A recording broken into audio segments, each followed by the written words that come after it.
Good day everyone. Today we're discussing the positive and negative effects of globalization, a topic that affects us all.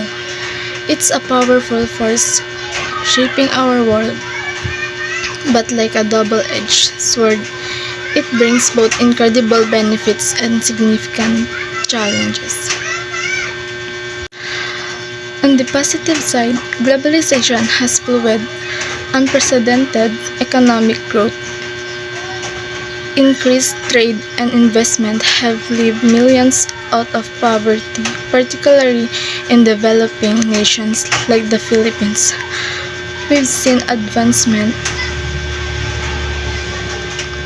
in technology, communication, and access to information connecting people across continents in ways unimaginable just a few decades ago. This interconnectedness has also fostered a rich exchange of cultures, ideas, and perspectives, enriching our lives.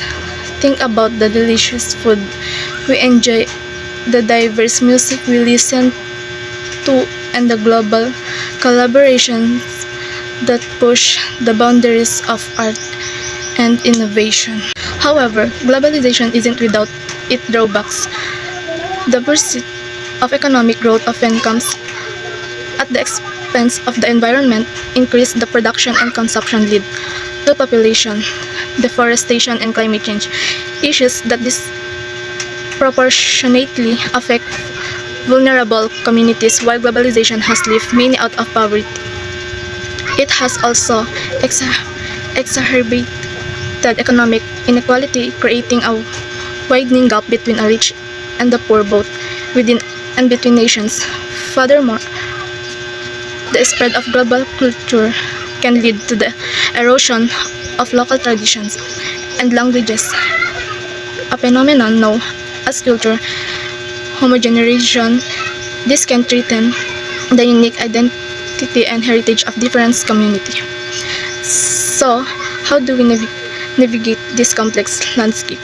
The key lies in finding a balance. We need to promote sustainable economic practices that protect the environment and ensure fair trade. We must also strive to create a more equitable global system that reduces inequality and empowers marginalized communities. Preserving and celebrating local cultures is crucial, ensuring that globalization doesn't